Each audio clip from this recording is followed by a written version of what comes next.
கரூர் நகரம் பசுபதிபுரம் வேப்ப மரத்தில் பால் வடித்து அருள்பளித்த கரூர் ஸ்ரீ வேம்பு மாரியம்மன் 11ஆம் ஆண்டு சித்திரை திருவிழா அழைப்பதல்.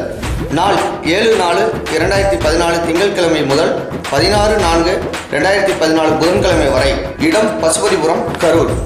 7/4/2014 திங்கட்கிழமை காலை 6 மணி அளவில் திருக்கோவிலில் காப்பு கட்டுதல். மாலை 6 மணி அளவில் அமராவதி ஆற்றிலிருந்து கரகம் வலித்து வருதல். திருக்கோவிலில் 8/4/2014 செவ்வாய்க்கிழமை மாலை 4 மணி அளவில் திருவிளக்கு பூஜை நடைபெறும்.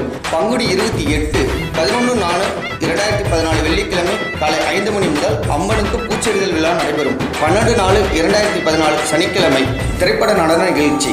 பங்குனி 30 13/4/2014 ஞாயிற்றுக்கிழமை காலை 11 மணி அளவில் பொங்கல் மாவிளக்கு பூஜை நடைபெறும். 14/4/2014 திங்கட்கிழமை அக்கடிச்செட்டி எடுத்து வருதல். 15/4/2014 செவ்வாய்க்கிழமை பால்குடம் தீர்த்தகுடம் எடுத்து வருதல். 15/4/2014 செவ்வாய்க்கிழமை மதியம் 12 மணி அளவில் அன்னதானம் நடைபெறும். சித்திரை 2 15/4/2014 செவ்வாய்க்கிழமை இரவு 7 மணி அளவில் மலர் அலங்காரத்தால் அம்மன் திருவீதி உலா வருதல். 16/4/2014 புதன்கிழமை கரகம் ஆற்றுக்கு எடுத்துச் செல்லுதல். 16/4/2014 புதன்கிழமை இரவு 9 மணி அளவில் இன்னிசை நிகழ்ச்சி. இவ்விழாவில் பக்தர்களும் பொதுமக்களும் நண்பர்களும் திரளாக கலந்து கொண்டு அம்மன் அருள் பெற அன்புடன் அழைக்கிறோம்.